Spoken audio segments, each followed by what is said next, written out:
कॅबिनेटची एका बाजूला बैठक आहे तरी देखील तुम्ही संत पंतांचा आशीर्वाद घेण्यासाठी या कार्यक्रमाला हजेरी लावलेली आहे. काय सांगाल तुमच्या कार्यक्रमासंदर्भात? कॅबिनेटच्या मिटिंगला मी उशिरा का होईना पोचणार आहे. हा 10चा कार्यक्रम होता, कॅबिनेट 10:30ची आहे. मला पहिल्या अर्ध्या पाऊण तासामध्ये पोचता आलेलं नाही, परंतु मला असं वाटतं की कॅबिनेट मिटिंगचे अध्यक्ष हे मुख्यमंत्री असतात. दोन्ही उपमुख्यमंत्री आहेत. महाराष्ट्राच्या विकासाला चालना देण्याचं काम या मुख्यमंत्र्यांनी केलेलं आहे. त्याच्यामुळं माझ्या दृष्टीनं हा देखील कार्यक्रम महत्त्वाचा होता. ही साधू संतांची कॅबिनेट होती आणि त्या कॅबिनेटला मला उपस्थित राहण्याची संधी स्वामीजींनी दिलेली होती, म्हणून या कार्यक्रमाला मी उपस्थित आहे. पण मी आता तातडीनं कॅबिनेटला निघालेलो आहे. खरं तर लाडकी बहीण योजनेसंदर्भात आपण सगळेजण हे करतो, मात्र नितीन गडकरी यांनी काल त्या संदर्भात एक वक्तव्य केलं. योजनांचे पैसे सध्या त्या योजनेकडे जात आहेत इतरही, त्यामुळे गुंतवणूकदारांनी सरकारच्या भरोशावर राहू नये असं एक मला असं वाटतं की आज इथं हे वक्तव्य करणं योग्य नाही. परंतु मुख्यमंत्री माझी लाडकी बहीण योजनेच्यामुळं, त्या निधीमुळं कुठच्याही योजनांवर इव्हन उद्योजकांच्या इन्सेंटिव्हवर देखील परिणाम होणार नाही याची दक्षता पूर्ण सरकारनं घेतलेली आहे.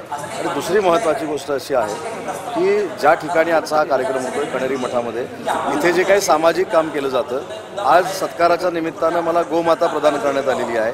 मला असं वाटतं की ह्या कार्यक्रमाचं स्वरूप आणि आपल्या सगळ्या पत्रकार परिषदेचं स्वरूप हे वेगळं आहे. त्याच्यामुळे मी आपल्याला विनंती करतो की या पवित्र ठिकाणी राजकीय प्रश्नाला उत्तर देणं योग्य नाही, परंतु परत संध्याकाळी जर मी आलो तर सगळ्याला व्यवस्थित आणि चांगली समर्पक उत्तर देईल. आपल्या विभागाशी संबंधित एक हे आहे की जयराम रमेश यांनी दावा केला की एकट्याच साखर MIDC मधील 50पेक्षा अधिक उद्योग हे परराज्यामध्ये गेलेले आहेत अशी परिस्थिती. असं कोणी केलं? जयराम रमेश, काँग्रेसचे.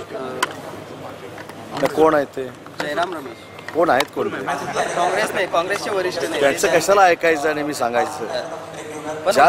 ऐकून घ्या, ज्या व्यक्तीला महाराष्ट्राची भौगोलिक परिस्थिती माहिती नाही, ज्या व्यक्तीला 1961 सालामध्ये MIDC स्थापन झालेली माहिती नाही, ज्या व्यक्तीनं महाराष्ट्राचा कधी अभ्यास केला नाही, त्यांनी त्यांचे नेते अमेरिकेमध्ये जाऊन आरक्षण रद्द करणार हे जे बोलले त्याच्यावर काही ते बोलावं. ते जनतेकडनं अपेक्षा आहे. महाराष्ट्र परकीय गुंतवणुकीमध्ये जो मागं गेलेला होता तो 1 नंबरला आहे आणि भविष्यातली 25 वर्ष राहील. तर माझे कोणते जयराम रमेश यांना विनंती आहे की आरक्षण रद्द करणार हे जे काही तुमचे नेते अमेरिकेमध्ये जाऊन बोललेत त्याच्यावर प्रेस कॉन्फरन्स घेऊन सांगा. बाकीची गोष्ट महाराष्ट्र कसं सांभाळायचं, औद्योगिक क्षेत्र कसं सांभाळायचं ते तुम्ही आमच्यावर सोडा. नितेश राणे यांच्याकडून अजूनही वादग्रस्त वक्तव्य सुरू आहेत. आता अचलपूरमध्ये गुन्हा देखील दाखल झालेला आहे, त्यांच्यावर धार्मिक तेढ निर्माण करण्याची वक्तव्य केली. आता गुन्हा दाखल झाला असेल तर मला माहीत नाही, परंतु आज देखील स्वामीजींच्या मार्गदर्शनामध्ये आम्हाला असं ऐकायला मिळालं की जातीमध्ये तेढ निर्माण करणं, धर्मामध्ये तेढ निर्माण करणं हे योग्य नाही. मला असं वाटतं की स्वामीजींचा हा जो सल्ला आहे हा प्रत्येकानं तंतोतंत पाळला पाहिजे. धन्यवाद. उद्धव ठाकरे यांनी काल अमित शहा यांची तुलना जी आहे ती अहमद शाह अब्दाली यांच्याशी केली. अहमद शाह अब्दाली सारखी लोक येऊन या ठिकाणी त्या बाबतीत मी फक्त नावं घेतली नाहीत, मी स्वामीजींना विनंती केलेली आहे की अशा पद्धतीचं बेताल वक्तव्य करणारे जे नेते आहेत त्यांना महाराष्ट्राची संस्कृती पटवून देण्यासाठी एक 4 भिंतीच्या आत त्यांनी प्रशिक्षण वर्ग घ्यावं, त्याच्यातच ते आलं.